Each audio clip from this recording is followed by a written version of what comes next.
Welcome to this explainer. Today, we're setting the stage for a seriously fascinating journey, diving into the extreme, systemic impacts of artificial intelligence based on our latest source material. Now, we're going to look at AI not just as your handy digital assistant, but as a deeply transformative force operating across a massive spectrum. On one end, we have these huge macro-level implications for global national security, and on the other end, the deeply micro-level impacts on human cultural expression and artistic creation. It is a dual-use technology in the absolute truest sense of the term. So I want you to think about this for a second. Is AI the ultimate artist, or is it the ultimate weapon? The exact same underlying systems that can synthesize these beautiful, intricate digital paintings or write poetry can also be leveraged to streamline military research, automate devastating cyber attacks, or even engineer bioweapons. The stakes literally could not be higher. Here's our roadmap for today. We'll kick things off with the AI tipping point, look at the new nuclear age, and controlling the chips. Then we're going to pivot to the creative side with the canvas and code, bias and cultural risks. And finally, we'll wrap it all up with frameworks for the future. Let's jump right in. Part 1. The AI tipping point. We really need to wrap our heads around just how unprecedented artificial intelligence is. It spans everything: finance, healthcare, defense, the arts. On a macro scale, the source material outlines 3 major existential threats. First up, strategic competition. States are currently locked in a bitter race to maximize their AI capabilities for economic and military dominance, and this could inadvertently completely destabilize the global balance of power. Second is terrorism. AI dramatically lowers the barrier to entry for rogue actors to cause catastrophic harm, like generating bioweapons. And third, and this one is a bit sci-fi but very real, loss of control.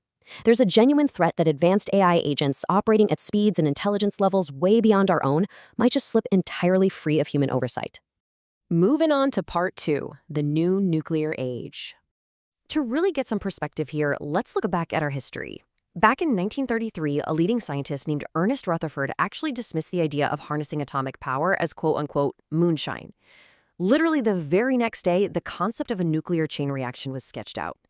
Just like the Manhattan Project consumed massive national resources back then, today, heavily funded AI Manhattan projects are already underway by global superpowers racing to build systems that vastly surpass human cognitive abilities. It just goes to show how incredibly fast and impossible technology becomes a concrete geopolitical reality. To really establish the global stakes, the source material introduces this fascinating concept called MAME, or Mutual Assured AI Malfunction. Now, this functions incredibly similarly to the Cold War concept of Nuclear Mutual Assured Destruction, or MAD. MAME basically describes a deterrence regime where if one state makes a hurried, aggressive bid for unilateral AI dominance, rivals will meet that bid with preventative sabotage. Because the infrastructure for AI, massive data centers, is vulnerable to covert cyber attacks or even kinetic strikes, no single power dares attempt an outright grab for a strategic monopoly. It essentially prevents one nation from destabilizing the whole world. All right, part 3, controlling the chips. So how in the world do experts propose we actually govern these huge global threats? Well, we have to compare the physical, localized threat of nuclear weapons with the intangible, pervasive threat of AI superweapons. With nuclear WMDs, the linchpin was uranium, a physical, tangible material used to create immense, localized destruction across very distinct borders. But AI superweapons, they're fundamentally different. Their linchpin is the AI chip. The threats here are intangible and borderless, taking the form of devastating cyber attacks on critical infrastructure or what strategists call a fog of war machine that generates elaborate deceptions to completely undermine a rival's situational awareness. Because of this massive shift, strategists actually recommend adapting traditional WMD non-proliferation specifically for AI, broken down into 3 rapid steps. Number 1, compute security. This means strictly tracking physical AI chips through export controls and even geolocation firmware to prevent smuggling. Number 2, information security. We have to shift our focus to protecting the AI's model weights, which is essentially the digital brain and memories of the system, from ideological leaks or insider threats.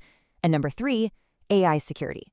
We need tech companies to implement technical measures within the AI itself that can actively detect and refuse malicious requests by rogue actors. Which brings us to section 4, the canvas and code. But here's the thing.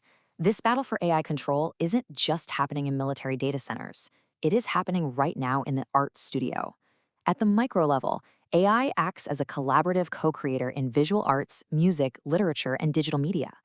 These advanced algorithms, systems designed to recognize massive data patterns and generate completely new content from them, are analyzing vast sets of existing art to produce stunning new digital paintings, compose original sound design, and even write entire narrative scripts. AI is quite literally reshaping the horizons of human cultural expression. Section 5. Bias and Cultural Appropriation. But as you might guess, this brave new creative frontier comes with some pretty heavy costs. Let's detail these key cultural risks. AI genuinely threatens traditional human values of originality. We are facing unprecedented authorship ambiguity and copyright infringement, mainly because models are trained on millions of copyrighted works without permission. Furthermore, if the training datasets are imbalanced, we get algorithmic bias that can inadvertently amplify cultural stereotypes. There is also a massive risk of cultural appropriation, where AI systems replicate cultural expressions and aesthetics without offering any respect, credit, or benefit to the source communities. That is exactly why transparency and fairness absolutely have to be our core pillars here. Why? Because most AI systems act as black boxes, meaning we don't entirely know how they actually arrive at their creative outputs. Explaining why human oversight is essential here is pretty straightforward. Without transparency and accountability, we literally cannot prevent culturally insensitive outputs or ensure that these tools are fair and non-discriminatory to marginalized populations. Finally, Section 6, Frameworks for the Future. So you might be wondering, how do these two seemingly totally disparate worlds, national security on one side and cultural production on the other, actually unite? Through urgent ethical frameworks. If we look at the current landscape of AI governance, general frameworks established by the OECD, UNESCO, and IEEE are vital for broad transparency and accountability, but they kind of lack the specific tools needed for artists. It shows that while general rules exist, we desperately need specialized standards, like the proposed creative framework, that explicitly protect artistic ownership, manage intellectual property rights, and ensure fair cultural representation.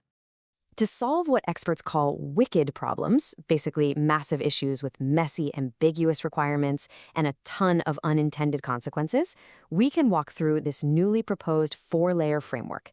This shows exactly how we can break down a huge problem into structured, actionable subproblems. Layer 1 establishes core ethical principles like transparency and fairness. Layer 2 handles responsible AI development and governance, focusing heavily on how data sets are ethically managed. Layer 3 is the creative application, ensuring human control always remains central. And Layer 4 ensures continuous monitoring, accountability, and auditing. When you put all of this together, what you get is a continuous, top-to-bottom cycle of ethical data management, stringent human oversight, and regular algorithmic auditing. By constantly running through these layers, in practice, we ensure that AI remains a tool, a truly creative collaborator that enhances human ingenuity rather than becoming some disruptive replacement that exploits human creators or just operates completely without restraint. I want to conclude with this one provocative thought to chew on. Can our ethical frameworks actually outpace our technological breakthroughs?